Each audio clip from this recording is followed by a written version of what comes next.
Assalamualaikum warahmatullahi wabarakatuh. Perkenalkan, saya AST Yuniar Kristanti, peserta media pembelajaran interaktif yang diselenggarakan oleh webinar Wandumin. Pada video pembelajaran kali ini, saya akan menampilkan video pembelajaran tema 7 kepemimpinan, subtema 3 pembelajaran 2, kelas 6 semester genap di SDN Kebonsari. Baik anak-anak, mari mengamati gambar berikut ini. Tentunya banyak sekali pemimpin yang dibuat patungnya sebagai bentuk penghormatan dan untuk mengenang jasa-jasanya. Siapa pemimpin tersebut? Iya, betul sekali. Pemimpin tersebut adalah yang tertera di gambar, yaitu patung Soekarno-Hatta. Merupakan patung proklamator, yakni Soekarno-Hatta, yang berada di gerbang Bandara Internasional Soekarno-Hatta, Kota Tangerang, Banten. Anak-anak, patung proklamator ini dibuat dari bahan perunggu, dirancang oleh pematung Sunaryo dari ITB Bandung. Yang bisa kalian perhatikan, posisi Bung Karno pada patung tersebut adalah menunjuk dengan tangan kanan ke depan, kemudian tangan kirinya memegang tongkat komando. Sedangkan patung Bung Karno, Bung Hatta, tampil dengan ekspresi yang berbeda, lengkap dengan busana yang santun bersahaja. Pada tangan kiri Bung Hatta memegang buku. Baik. Kemudian apa yang dimaksud dengan patung? Patung yaitu benda tiga dimensi karya manusia yang diakui secara khusus sebagai suatu karya seni.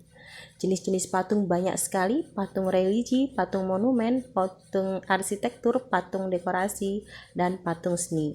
Kemudian cara membuat atau teknik pembuatannya juga banyak, diantaranya yaitu memahat, membentuk, menuang, merangkai, dan menyusun.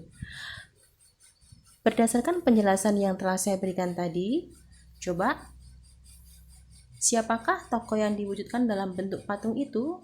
Iya, betul. Itu adalah patung Soekarno-Hatta yang termasuk ke dalam patung monumen. Betul sekali.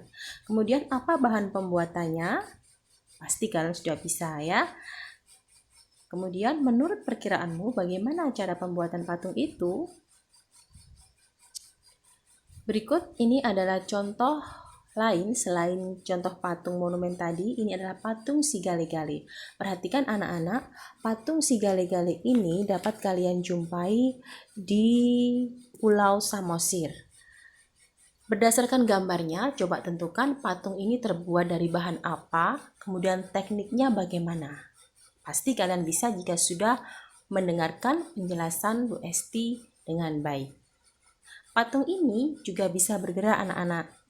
Tapi jika zaman dulu bergeraknya itu karena dipengaruhi oleh roh, dimasuki oleh roh, tapi pada saat ini patung ini bergeraknya karena digerakkan dengan penggerak mekanis. Setelah mendengar penjelasan tadi, setelah kita belajar tadi, maka kalian dapat menyimpulkan ciri-ciri patung, jenis-jenis patung, bahan pembuat, dan teknik pembuatan patung itu seperti apa. Kemudian tugasmu adalah membuat patung, bisa bertema hewan berkaki 2, berkaki 4, atau patung bertema manusia. Setelah membuat, kalian lengkapi daftar berikut ini. Rencana pembuatan karya patung, bentuknya apa, bahannya dari apa saja, tekniknya bagaimana, alatnya apa saja, dan cara pembuatannya seperti apa. Baik, berikutnya, perubahan pada masa pubertas.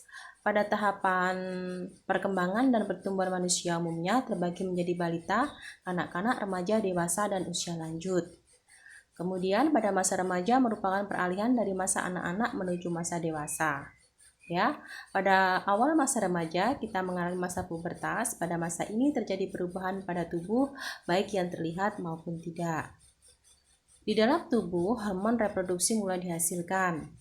Pada perempuan, hormon ini mengakibatkan sel telur matang. Pada laki-laki, hormon reproduksi ini akan mengakibatkan tubuh memproduksi sel sperma.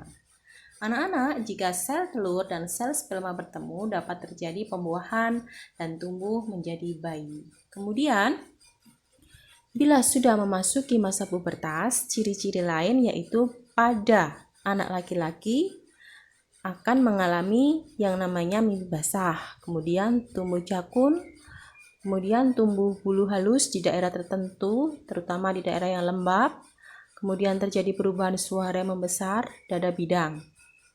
Kemudian pada anak perempuan ciri-cirinya diantaranya adalah pastinya mengalami menstruasi, kemudian suara melengking, tumbuh rambut halus di daerah tertentu, pastinya juga di daerah yang lembab, kemudian panggulnya membesar,